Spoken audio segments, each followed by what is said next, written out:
اهلا بيكم في حلقه جديده من برنامجكم عشاق السيارات. في حلقه النهارده باذن الله هنتعرف على اسطوره من اساطير سوق السيارات المصري.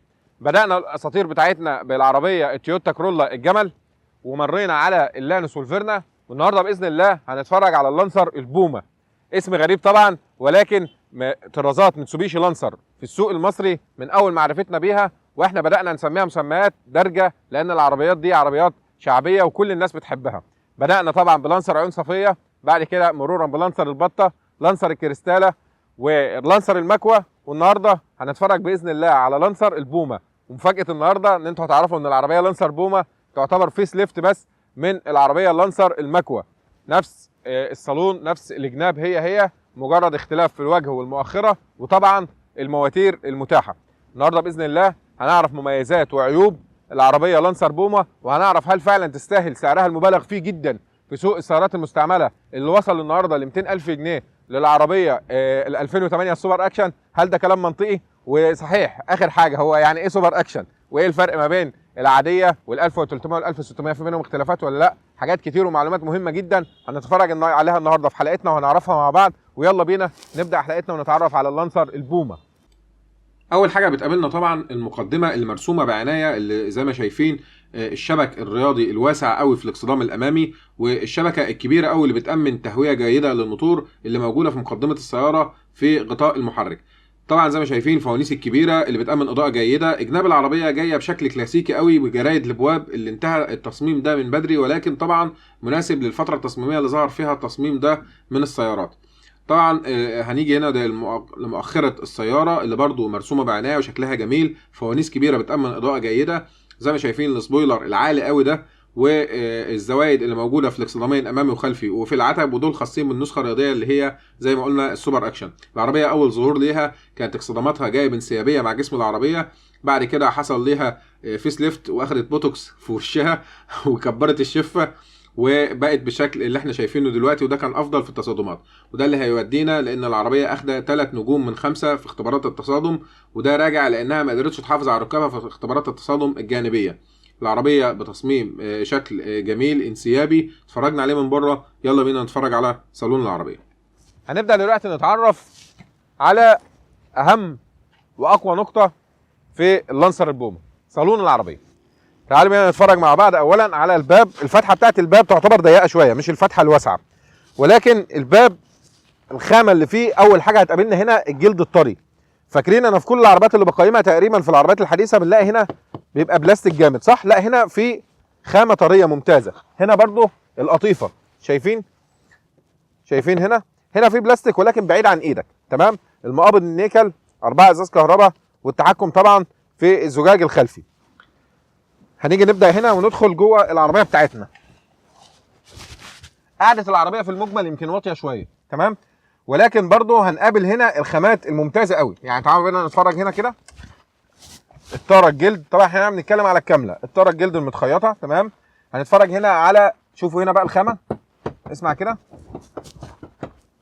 طبعا غير البلاستيك اللي احنا متعودين عليه خالص. هنا خامه طريه، شايفين بتدوس تحت الصبع ازاي؟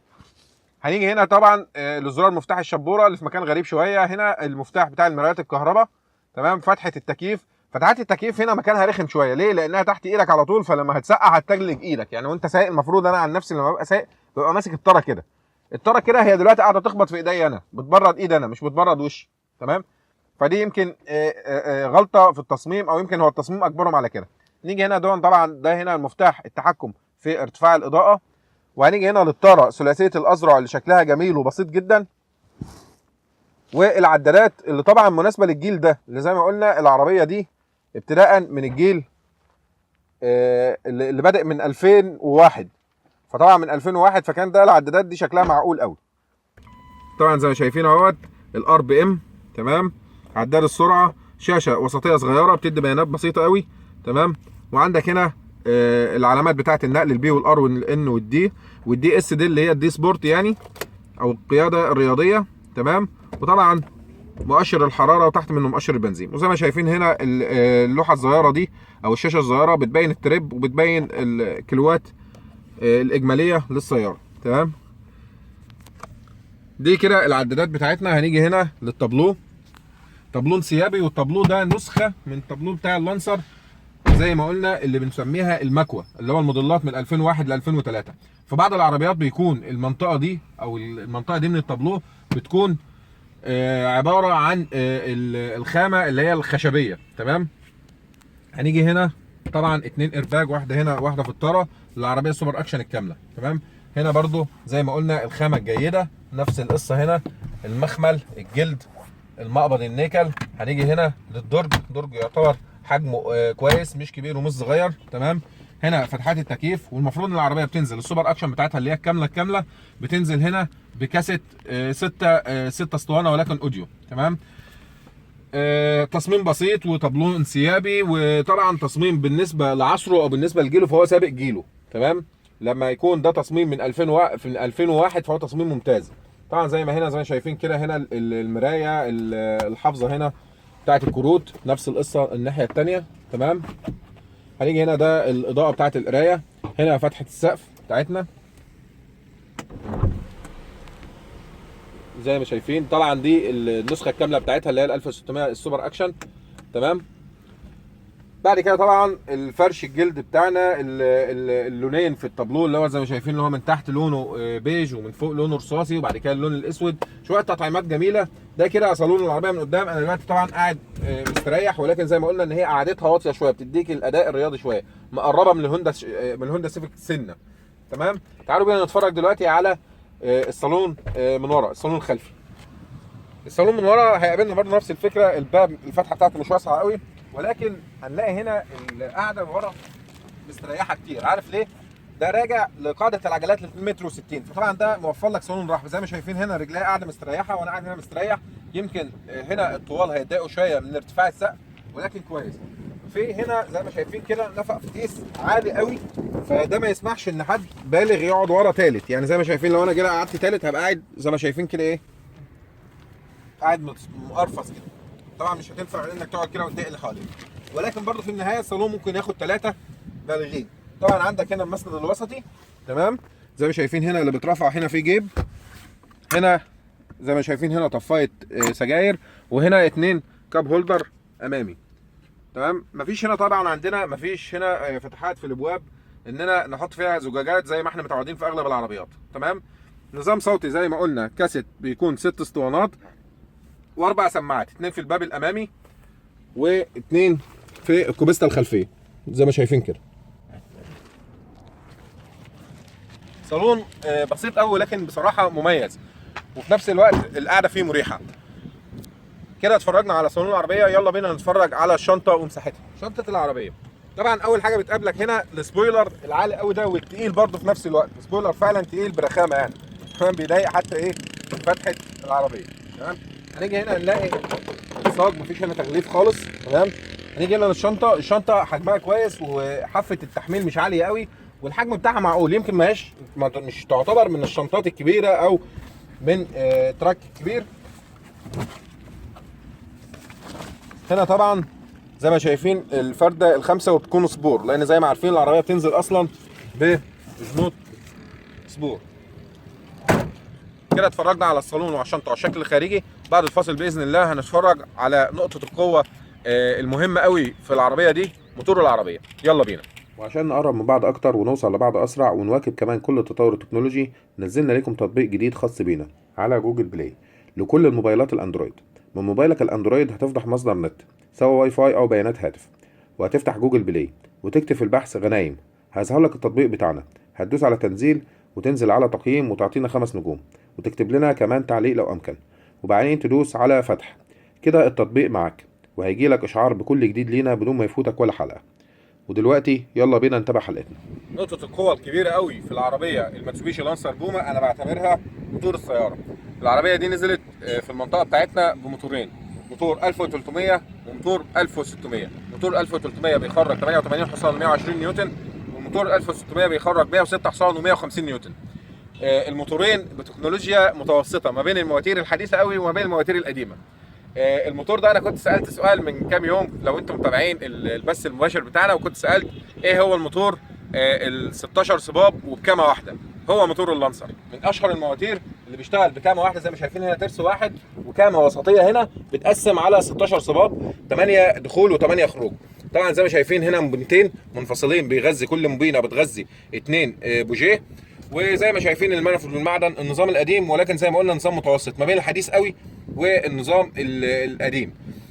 طبعا مالتي بوينت انجكشن، 4 رشاش لكل غرفه حريق زي ما شايفين هنا. وبرده من ضمن التركيات الفنيه، تركيه فنيه قوي، وهخليكم تعرفوا الموتور بتاع اللانسر من غير ما تشوفوا رخصه ومن غير ما تعرفوا اي حاجه هو كام سي سي. هتروح باصص هنا على البلوك ده، شايفين هنا هتلاقي رقم هنا كام؟ 15 او 1 و5، شايفينه؟ ايوه هو ده. هنا ده 1 و5 هتبقى الموتور 1600، لو تلاقيته 1 و3 يبقى الموتور ده 1300 من غير ما تبص على اي حاجه ثانيه، لان الموتورين نسخه من بعض مفيش اي اختلاف اكتر من الرقم اللي بيبقى على البلوك ده، اللي هو طبعا بيبين مقاس البستم. يبقى قلنا 1 ب5 يبقى 1600 سي سي، 1 و3 يبقى 1300 سي سي. الموتورين ناجحين، الموتورين ارتبطوا بجير او بفتيس سي في تي في الاجيال الاولانيه بتاعتها، اللي هي ابتداء من 2004 ل 2008 كانت بتنزل بفتيس، او يمكن ل 2007 الفتيس السي في تي. تمام. بعد كده انتقلت وبقت بتشتغل بالفتيس الاربعه غيار. الفتيسين ايا كان احنا شارحين طريقه تغيير الزيت بتاعتهم في حلقه سابقه، اللي هو تغيير زيت فتيس اللانسر البومه او تغيير زيت جير اللانسر البومه، والاثنين بيشتغلوا بزيت درجه اللزوجه بتاعته اس بي 3 من توكيل متسوبيشي. تمام. ده كده يمكن الموتور بالكامل. زي ما شايفين العربيه هنا بتنزل الكامله بتاعتها بتنزل باي بي اس. تمام. وطبعا من غير اي بي دي ومن غير اي انظمه ثانيه، دي اللي بتنزل لنا مصر او كامله اللي بتنزل لنا مصر. تمام. بتنزل طبعا بعتب بكساحات ورا قدام، ودي الميزه ما بين السوبر اكشن والعاديه. السوبر اكشن بتبقى نازله فتحه سقف، جنوط سبور، وعتب ومقابض نيكل زي ما شايفين كده. تمام. اللي اقل منها بتنزل بقى من غير العتب من غير المقابض. طبعا نزل منها حاجات كتير، نزل منها الخليجي والمصري حاجات كده، ولكن في النهايه يمكن هي دي النقط الاساسيه في الاختلاف. ده كان موتور العربيه، ده كان الجير بتاعها. دلوقتي باذن الله هنتفرج على نظام التعليق او على عفشه العربيه اللي اعتبرها عفشه مميزه قوي في الفئه دي. يلا بينا. اللانسر البومه من الامام، وزي ما متعودين في اغلب العربيات بتكون نظام اسمه ماكفرسون، اللي هو نظام التعليق المستقل. زي ما شايفين مقص هنا تحت، تمام، والمساعد فوق، وعمود اتزان زي ما شايفينه هنا اهوت، اللي هو مسمار الميزان ده ورايح على عمود الاتزان. تمام. ده كده النظام الامامي المعتاد في اغلب العربيات دي. طبعا الفرامل الاماميه ديسكات مهواه زي ما شايفين هنا كده. تمام. وهنيجي هنا في الخلف هنلاقي الفرامل بتكون في كل الفئات بتاعتها طوابير، وطبعا هي بتنزل بكاوتش 195 65 15، دي جنوط الصبور بتاعتها 195 65 15. وطبعا بننزل في المعتاد بكاوتش بيرجستون. تمام. هنيجي بقى لنقطه التميز الكبيره قوي اللي هي العفشه الخلفيه. العفشه الخلفيه في العربيه دي تعتبر عفشه تعليق مستقل زي ما شايفين كده، مش زي ما احنا متعودين في الفئه دي انها بتكون تورشن بيم او نظام تعليق متصل. لا، هي هنا نظام تعليق مستقل. طيب ايه هنا بقى الميزه في العفشه دي اللي بيقولوا عليها عفشه رياضيه عن العفشات العاديه؟ ايه الفرق بقى يا سيدي، او ايه الفرق ما بين نظام التعليق ده ونظام التعليق بتاع اللانسر العاديه؟ اللي هو الميزان ده، شايفين الميزان ده؟ ده الفرق ما بين العفشه بتاعه اللانسر ال 1600 العاديه واللانسر ال 1600 السوبر اكشن. الميزان ده، وعلى فكره الميزان ده ممكن تركبه وطبعا بيفرق كتير جدا في ثبات العربيه من الخلف. الحاجه الثانيه المهمه قوي ما بين ال 1600 وال 1300 في نظام التعليق، ان ال 1300 النظام التعليق الامامي بتاعه مختلف في البلي بتاعه في الوجه. المهم شويه اختلافات كده ما بينه وما بين 1600. طبعا ال 1600 اقوى في اداء العربيه، لذلك لما حد بيقول انا عايز اسقط موتور 1600 عليها بقول له هاته بالعفشه بتاعتها كامله ورا قدام عشان يبقى التسقيط صح. طبعا العربيه دي من العربيات اللي بتقبل تعديلات كتير لان بينزل لها مواتير كتيره بره. في ناس بتيجي العربيات اللانسر عموما تقلبها ايفو لان بينزل منها النسخه الايفو اللي هي النسخه الرياضيه الكامله، ولكن النسخه الايفو بتكون دافع خلفي، فلازم ان انت تجيب نص خلفي وتلحم العربيه نصين، وطبعا ده موضوع كبير قوي. اتفقنا؟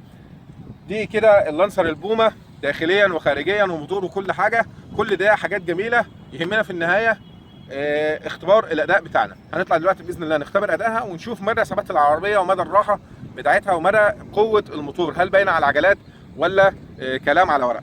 يلا بينا دلوقتي نبدا باذن الله تقييم اداء العربيه. فصل النهارده هيكون معلومه مهمه جدا لكل اخواتنا اللي بيشاهدونا لاول مره، وكمان اخواتنا اللي مشتركين معانا على القناه، عشان تقدر تتفرج على كل حلقاتنا الخاصه بالسيارات من صيانه وتقييم وتعديلات. وعشان يوصلك اشعار بكل جديد هتعمل الاتي: تحت كل فيديوهاتنا هتلاقي كلمه اشتراك او سبسكرايب باللون الاحمر، هتدوس عليها، والاهم كمان انك هتدوس على علامه الجرس، واللي هيظهر منها مربع حواري بيقول ارسال جميع الاشعارات بشان هذه القناه، هتدوس على علامه صح ثم حفظ. بكده هيجيلك اشعار بكل حلقاتنا الجديده ومش هيفوتك ولا حلقه. هنبدا دلوقتي تجربه اختبار الاداء، وزي ما قلنا يهمني قوي تجربه اختبار الاداء، ما يهمنيش الارقام اللي بنسمعها دايما. اول حاجه صوت الموتور جوه المقصوره، عزل الموتور مش قوي قوي، ولكن صوت الموتور يمكن ناعم شويه. هنيجي هنا على الجير بتاعنا وهنلاقي الجير هنا بتاعنا في الدي والدي اس والال. طبعا الدي اس والال، الدي اس اللي هي الدرايف سبورت، والال دي اللي هي اللو، اللي هو طبعا الغيار لما يكون واطي، لما تكون انت عايز تطلع او مش هتجيب اكتر من الغير الاول. طبعا هنجرب هنا اول حاجه التسارع بتاعنا، وهندوس كيك داون ونشوف تسارع العربيه. تسارع طبعا غير مرضي، ده الفي سي في تي بقى. لاحظوا ان دلوقتي هو هيعلق على 6000 لفه وهيفضل واقف مش هينزل تاني، وهتفضل العربيه سرعتها تعلى تعلى تعلى تعلى. خلاص، ده كده تسارع العربيه. تمام.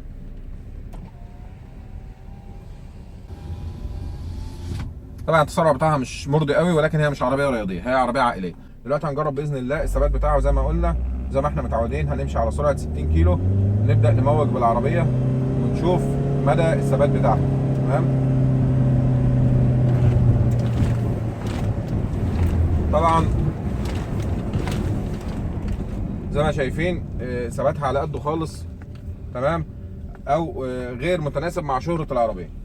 مش عايز ان انا اكون بظلمها، ولكن هي يمكن العربيه الثبات بتاعها مش قوي قوي. تمام. طيب تعالوا اخر حاجه بقى نجرب على المكسر.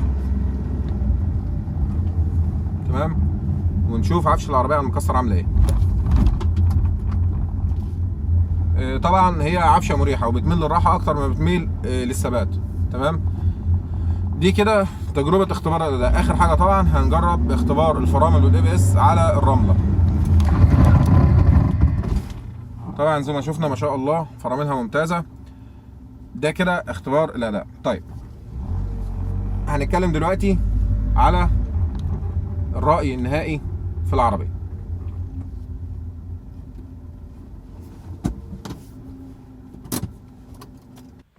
هنيجي دلوقتي للتقييم النهائي للسيارة الماتسوبيشي لانسر البومة اللي هي موديلات من 2004 ل 2014. العربية عربية عائلية بامتياز. العربية سر نجاحها وسر تفوقها في السوق وسر احتفاظها بقيمة سعرية مبالغ في ثمنها كمان في إعادة البيع راجع لسبب بسيط ومهم قوي، الاعتمادية العالية بتاعتها. بمعنى ايه اعتمادية؟ بمعنى ان العربية دي على اي حالة وعلى اي صيانة وعلى اي بهدلة انت بتبهدلها لها هي ماشية مش هتعطل بيك. دي ميزة اساسية قوي. لدرجة ان انا النهارده يمكن كان عندي عربية صيانة لانسر بومة برضو موديل 2007، والله انا بعمل تغيير زيت للجير بتاعها او الفتيس بتاعها، لو الحالة دي في عربيه الماني كان لازم تعطل، الا ان اللانسر شغاله وزي الفل وماشي حالها. هي دي الميزه الاساسيه فيها. رخص قطع الغيار، التكنولوجيا بتاعتها زي ما قلنا تكنولوجيا مش متطوره قوي، وفي نفس الوقت مش عقيمه قوي او مش قديمه قوي، تكنولوجيا متوسطه. اغلب الصناعيه بيقدروا ان هم يتعاملوا معاها كويس. قطع غير موجوده ومتوفره، اعاده بيع ممتازه. وزي ما شفنا ان الخامات بتاعتها خامات جيده، ويمكن انا شايف كمان ان جوده الخامه بتاعتها افضل من جوده الخامه بتاعت اللانسر شارك اللي انا برضو عامل لها تقييم على القناه عندنا، ممكن ان انتوا تتفرجوا عليه. التقييم اللي احنا عاملينه لانسر شارك شفنا فيه ان الخامات بتاعتها بلاستيكيه كتير جدا عن الخامات الجيده اللي موجوده في اللانسر بوما. يمكن ده سر نجاحها. عربيه استمر انتاجها لفتره كبيره قوي، واستمرت مبيعاتها في السوق المصري لفتره كبيره قوي، وفعلا حققت نجاح كبير وهي تستحقه. صالون جيد، شنطه معقوله، اداء متوسط، ومش محتاجين اكتر من كده بالنسبه للطرق المصريه. الا ان انت لو بتفكر في عربيه اداء رياضي فاكيد مش هيكون اللانسر البوما. العربيه انا شايف انها ناجحه وناجحه جدا، ويمكن ده مش رايي، ده راي السوق. اتمنى ان انا اكون جاوبتكم على كل حاجه. نقطه اخيره، التكييف بتاعها تكييف قوي وجيد، زي ما احنا عارفين في تكييف الياباني كله اجمالا تكييف فعلا تبريده حلو ومناسب قوي لحجم الصالون بتاعها. اتمنى اكون جاوبتكم على كل حاجه. تريكات النهارده كانت كتير، تريكات ان انت ازاي تعرف موتور العربيه كام سي سي من غير ما تبص على الرخصه بتاعتها. التريكات التانيه الفرق ما بين العربيه السوبر اكشن والعربيه العاديه من ناحيه الشكل الخارجي، وكمان من ناحيه انظمه التعليق. وكمان اخر حاجه عرفنا ايه الفرق ما بين ال 1300 وال 1600 في نظام التعليق السفلي. كده بيتهيألي اتكلمنا في كل حاجه، لما تكون كل حاجه عن لانسر البومه وكل خباياها عرفناها مع بعض. اتمنى باذن الله ان انتم تساعدونا باذن الله في نشر الفيديو في كل مكان وفي نشر القناه بتاعتكم. اشترك في القناه، ادينا اعجابات، علق على الفيديو وقول لنا تقييمك لشغلنا سواء بالسلب او الايجاب. انا بستمع ليكم لان احنا عايزين باذن الله نوصل لمستوى اعلى ان شاء الله، وانا بحاول ان انا اطور القناه معاكم. عملنا تطبيق على اندرويد، عملنا شغل جديد على القناه في ناحيه التصوير والمونتاج والاداء الصوتي. اتمنى ان يكون كل ده نال رضاكم. طبعا غير البث المباشر اليومي اللي بنعمله مع بعض وبنجاوب فيه على كل استفساراتكم. اشوفكم باذن الله على خير في تقييمات جايه كتير، وان شاء الله في حلقات جايه اكتر. السلام عليكم.